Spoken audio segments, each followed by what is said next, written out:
Hello everyone, it's Angel from Gem TCG, and today's video I'm going to be talking about basically the title of the video, which is that I quit my job to pursue Pokemon full-time.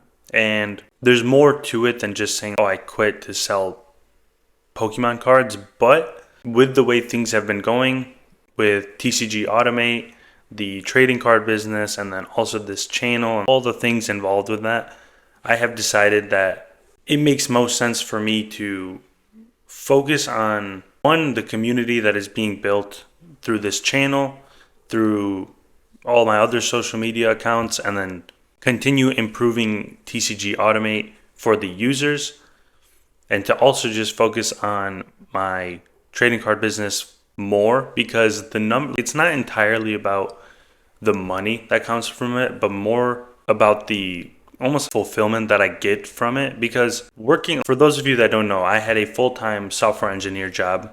I graduated from college last year, so I started my job in January, and I've been working there for around seven months maybe, and it got to the point where I didn't feel as much enjoyment or purpose for the job I was doing, and the pay was decent. So for those of you that don't know, software engineer jobs typically do pay pretty well in terms of a regular corporate job. It's a pretty good one. But what I was working on and what I hear all my friends working on, because they are also software engineers, that does not sound like, it's not something I would want to do my whole life. And now that I have something that I can focus on and clearly see an impact that it's having on others, I've decided that I just need to take that jump now rather than just keep holding back from it.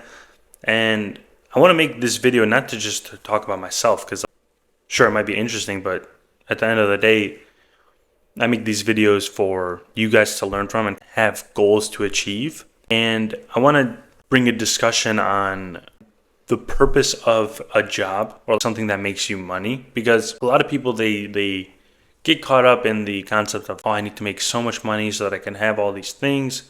I could be comfortable with not have to worry too much about money.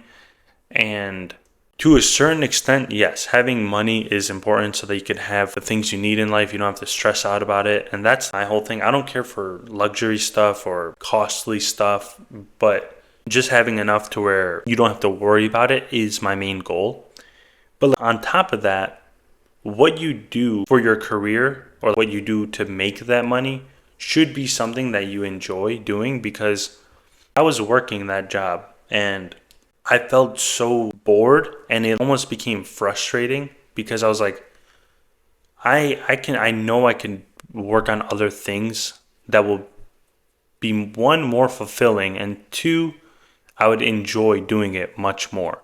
And sure, the money, if you're trying to make it yourself, is not as consistent as having a salary job or an hourly job. But I think if you like having that control over your income, or at least more control over your income by doing it yourself and building something for yourself, is much more important. And before anyone gets kind of, I guess, jumps the gun and says, oh, I should quit my job to focus on selling trading cards, I wouldn't recommend really doing that unless you have, one, really low cost to your daily life, or two, you have a very consistent sales history.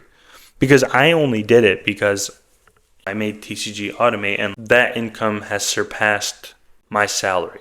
And I was waiting until then to do it because I didn't want to just go on a whim and say, oh, I'm going to quit now that I make the same amount for my job to the software or like the app I made. But I would not have quit simply because of the trading card sales. Because yes, right now we're in a bull market. Everything is selling really well. But when you get to those times of a bear market, it could be pretty bad. And the sales definitely slow down a lot.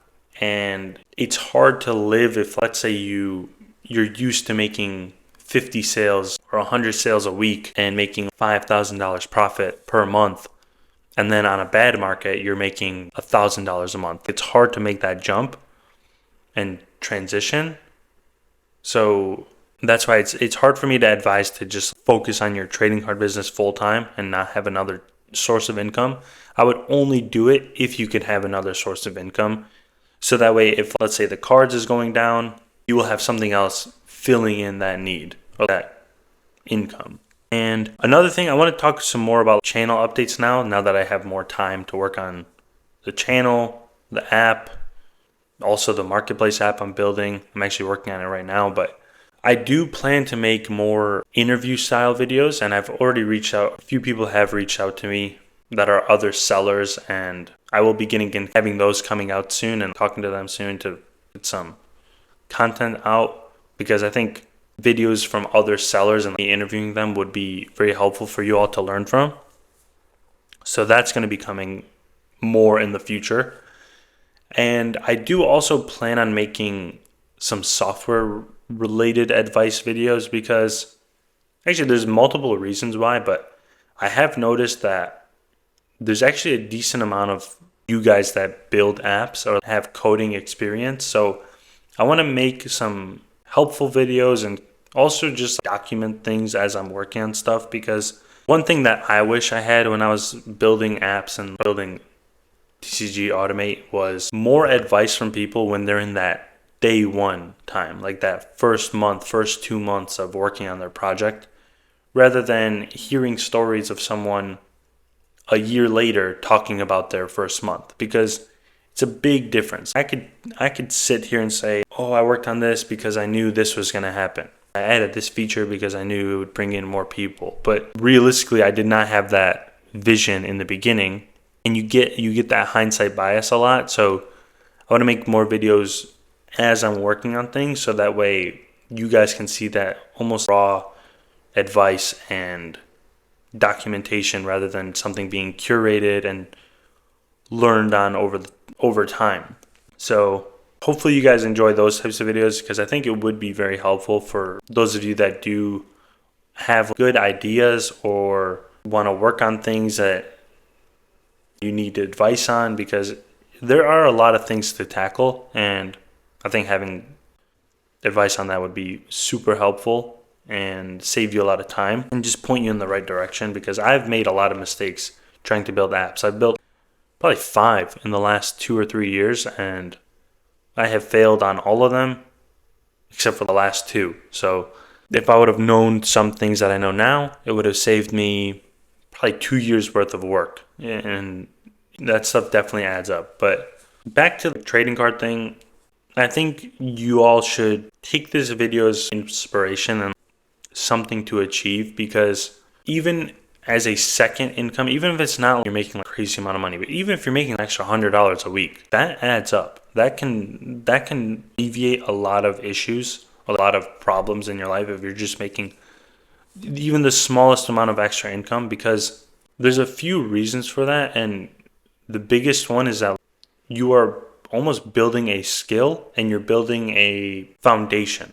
Because if you're selling $100 a week right now, what's stopping you from selling $500 a week or $1,000 a week? The only thing stopping you is just putting in more time or buying more inventory. And with the things I share on my channel and all the tips I provide, it's not as hard as it sounds. Like, yes, getting started is very hard, because you need to almost eat all the expenses, eat all the losses when it comes to losing something in shipping or dealing with the returns, all that stuff. It is very hard to get started. But once you reach that path of consistency, it's almost like you're running on cruise control. And all you have to do is just maintain, and over time it'll just naturally grow by just buying more inventory. So I know money is not end all be all and the only goal of doing this, but money is important, and I'd be lying if I said you don't need money, because you need money to live, unfortunately, but what can you do about it? So the only way to solve that is to do things like this that make you more extra money. And I'd say don't be discouraged when you see people like me or someone that's been doing it for so long showing the sales that they have, because one, sales numbers can be pretty inflated and skewed, because like if I could sell one card for $3,000, and that's just one sale, but I could also sell 300 cards for $10, and it's like that's the sale amount, but obviously one put in a lot more work to get to that number. So don't be too worried about those numbers. Just work on what works for you and keep improving that. And then as you grow and as you get more experience and get more feedback, you will be able to get to those levels. And I think one of the hardest things to, I guess, look past is comparing yourself to others. So obviously learn from others and take advice when needed, but try to build your own path so that way you don't get discouraged and stop yourself from growing because you're like, oh, I've been selling for a year and I've only made 10,000. Actually, I don't even know. Let's just say you've made 5,000 in sales on your first year. And then you look at my store made 5,000 in a week. So hopefully what you get from this video is that there is a long-term goal from buying and selling trading cards, and don't let it be looked down at or not seen as a serious thing, because it definitely can be. And especially with how things have been going lately this past few years, I think it's going to be around for the long term. And if you're in it now, I think you're at a very good position, because it's like, what, I don't know what they call it, but it's like the early adopters. Actually, I think that's what it is. You're an early adopter. And I know it's been around 25 years, like Pokemon, but actually more than 25. It's like 29 years now. But I think from what it's going to be in the future, you coming in now, you are still an early adopter. And I think that's very important to be aware of, because if you look at your sales right now and say, oh, it's too low, just think that it can not only go up, but like, there's a high chance that it'll just continue growing if you stick through with it and keep improving and keep working on it. So thank you all for watching. Let me know if you guys are excited to see those software type videos, because I want to make them realistically, and hopefully you guys want to see them. Otherwise, if you guys don't want to see them, I'm not going to make them. But thank you all for watching, and I will see you all in the next video.